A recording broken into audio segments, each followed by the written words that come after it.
From the beautiful campus of Casper College, it's time to dive into the world of Casper College athletics with another episode of the Casper College Coaches Show. Now, here's your host, Tom Myler. Welcome back, T-Bird fans, to another fantastic Coaches Show, because as always, these shows are fantastic, and even more fantastic when we have Coach Ben and Coach Connor. Welcome back. How's it feel to be back in the chair? Thanks for having us. Yeah, these chairs are a little hot sometimes, but we're glad to be back. They can be hot, but good for us. They are feeling cool as a cucumber because you've been winning. We're in the semifinals. Let's talk about it. Let's talk about this last week's game. You had a quarterfinal. You actually played here against NJC, a revenge game. What happened? Yeah, we just took care of business, right? And so we played them the first region game of the year back in early September, and they beat us 3-2. So it was kind of a revenge game, and so we knew we had some adjustments to make in order to take care of business, and the guys just stepped up. And so our goalkeeper Hugo Amo and our whole back line just played awesome, and to get us a shutout, right? And anytime your back line and your goalkeeper play that well and give you an opportunity to have a shutout, then you give yourself an opportunity to win the game. And then our attackers, got the job done. So it was always nice. Hayden Hollinger scores a great goal on an assist from Issa Bramble, and then Cole Venable scores on an assist from Hubert Daragon. And Hubert, is top of the region in assists and top 5 in the nation in assists. He's just playing really well for us right now, and obviously Cole Venable, finishes that opportunity, and so we were able to get a win. Yeah, it's always nice to hear that Cole Venable's clicking, because I know he's one of those. I don't necessarily want to say senior because there's a lot of sophomores, but one of the leaders on the team that can really get the team going and going in the right direction. Yeah, for sure. He scored a good goal.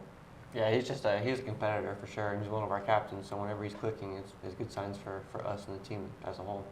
Yeah, absolutely. So you have that 2-0 win against NJC. It feels good to kind of come back and be like, hey, that first game, that wasn't how we really wanted to play. Now this is where it really matters. We're going to win. You have Northwest this weekend, but before we get there and talk more about future, we're going to kind of take a recap from this year. It's kind of had a lot of ups and downs. It's been interesting, and that's why you mentioned about the hot seat. Maybe some games have been a little disappointing, but kind of give us a synopsis. Tell us what's been great, some not so fun things, favorite moments. Yeah, I've been kind of bumfuzzled throughout this year because my team has either been really, really hot or really, really cold. And so I've been telling, when I see fans in the community and I see supporters, I tell them, they say, hey, how's your team going? And I say, yeah, on any given day, we can beat anybody. But on any given day, we can also lose to anybody. And so, I think our season is best described as that. We were a hot and cold team, highs and lows, peaks and valleys, hot and cold, whatever. And so, hopefully now we're peaking at the right time. And we're getting hot at the right time and winning the games that matter. And we saw that just throughout the season. We played, Iowa Western really tough. We start the year before that, beating, hammering a couple teams, and then, lose to Western Nebraska at home. So again, we have these up and downs, and so we're just hoping that right now we're on the up, and we seem to be, right? So yeah, and then I would just say just finding the right mixture of guys, and sometimes when we have 26 guys on the team right now, it takes a while to figure out the 11 that work best together. So pulling and putting new pieces in, and so we made a couple changes in the back line, and then we went on, I think, 5 games without letting a goal in. So that seemed to be clicking, and then now the attacking, we're finally scoring goals and being a little bit more consistent and putting those chances away like we've been talking about. And we feel like this last Saturday we had a 90-minute game, or the closest thing we had to a 90-minute game. We've been searching for that all season. So it seems like we're trending upward right now. So we just need to do what we can to keep the guys moving and getting results. Yeah, you gotta love great combinations, like a good steak and some Worcestershire sauce. Fantastic. Just like when you have the perfect 11 on the field, not letting in any goals. That's got to be a great feeling. And then, as you said about playing full 90 minutes, we've talked consistently throughout this season about limiting mistakes, because we know when mistakes happen, that's when you let in goals. Yep, for sure. Getting the right 11 guys with the right chemistry and partnerships matter, right? And so our midfield is playing really well right now, and our attackers, have good chemistry with the players around them. So yeah, we're in a good spot right now. All right. So what's been like a favorite moment that you've seen from this season, or even a player that you've seen really shine? What's something from this season? I think I'm gonna have to go to recent memories and just back to the last regular season game, Utah Hatayama. He makes history at Casper College by getting the first hat trick here. So we ended up beating Gillette 6-1. He scores, I believe 2 in the first half and 1 in the second half with a penalty to finish his hat trick. So really good for him to get back on the score sheet and then again make that history, because we feel like he's a player that deserves the recognition with the season that he's having so far. Yeah, it's got to be something for, first hat trick in, I think, 3 years now at Casper College that we've never had it. Year 4. Yeah, year 4, which is surprising because we've had some great players, but hey, first hat trick, it's got to be. It's known as the Ben MacArthur special.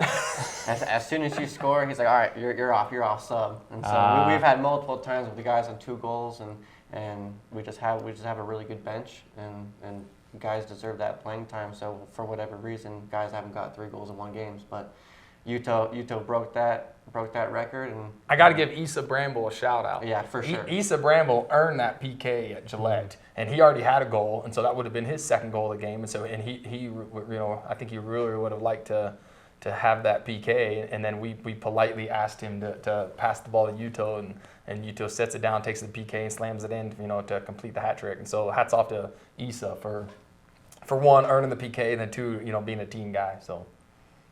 And it is nice having him back on the field. I know for a while there he wasn't on the field, and that kind of made a difference. But yeah, he's being back on the field. He's definitely made an impact. Issa's a special kid, and a special player, just a special young man. He's got a vibrant energy about him, and just a really fun personality. And he's a good teammate. And oh, by the way, he's also a really good soccer player.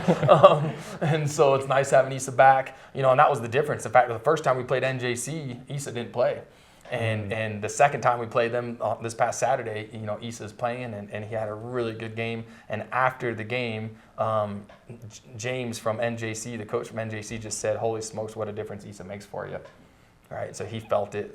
His team felt the difference that Issa gives us, and so that was nice. So Issa's having obviously got hurt and missed some games, but he's having a sneaky good year. He's got 5 or 6 goals and a handful of assists. He's just having a really good year for us. All right. So now we had a nice recap of the season. We had a great end to it with a 6-1 win and a hat trick. Then we go into the quarterfinals. So I got done talking with Coach Amma with the women's soccer. They got the number 1 seed, and so they had a bye week. And we talked a little bit about how that can be, good and bad. You get to rest your players a little bit, but then also, maybe it kind of gets into your head a little bit. Tell us a little bit how this game going in. So this quarterfinal game helps you or doesn't help you going into. Yes, I think Coach Connor nailed it. We kind of told our guys, like, listen, you guys got another opportunity to play with your buddies, right? And so this is a bonus game. We'd love to have a bye, I think, just to be able to rest and get healed, but it didn't happen. And so it is what it is. We just regrouped and said, hey guys, let's go. Another opportunity to play with your guys, and we don't want this season to end. They don't want this season to end, and so let's take care of business. And so leading up to the NJC game, we had a really good week of practice. The guys did a really good job, focus in with their attitude, effort, and focus, and then it showed up Saturday and gave us a full 90-minute game. All right.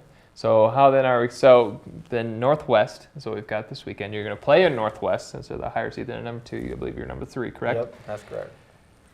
You've only tied them throughout the season, which can be very frustrating because I feel like, they're a great team. I'm going to give them that, but I also feel like you have the talent to beat them. What's going to be the secret? What are we going to do? Yeah, I think we tied them twice, 1-1 both times. And so I think both teams have strong defenses, right, where our defense can be strong and win us a game. And ultimately, they're going to be organized. Rob Hill's a great coach, up in Powell. They're going to be organized. They're going to work really hard. And for us, it's going to just have to be, can we finish our chances, right? We're going to get a handful of chances in the game. We're going to finish 1 or 2, or we're going to finish, 3 or 4, right? And so that's going to be the difference of the game, for us. And then our back line just has to be clean. Goalie's got to be clean. Give ourselves an opportunity to get a shutout, and get a win. It's going to be a battle. Rob's a good coach, and he's got a good group of guys up there, and they play hard, and it's going to be a fun one. Mm-hmm. And you didn't play them not too long ago, only about 2 weeks, I believe. Weeks ago, yeah. So how is that quick turnaround going to affect this at all? I think we've played a couple games since then, and they played a couple games since then, so I don't know if it's going to be necessarily a big factor. Obviously, we're watching film and trying to pick out weaknesses, and they're watching our film trying to pick out weaknesses. And so, this is kind of the ultimate tiebreaker, because we've tied them twice, 1-1, both games. And so this is the, like I said, the ultimate tiebreaker for us. All right. Anything to add there, Coach Connor? No, I think we're just going to have to remind our guys just to have that mental fortitude because it's going to be a tough game going to Powell. Weather's not going to be ideal, so at the end of the day, both teams are going to play under it, so we just have to tell our guys to be mentally strong, and if someone comes out a winner, it might as well be us, right? So me and Ben are ready for the season end, and I know for a fact the 26 guys in the locker room, they want to keep playing well into November, so there's a lot of motivation for the guys just to go out and give their best effort, so yeah, we'll see what happens on the day. Yeah, definitely don't want to. I don't see this as bum fuzzling too much. I think the direction is clear. We want to win. We want to get to that championship game because we're always got to break that curse. We're always semifinals, always that bridesmaid, never the bride. Let's get to the championship game. Let's get to the championship. Yep, give yourselves a chance. So that's the plan. I'm looking forward to. I know all of our fans are rooting for you, and we want to see you win.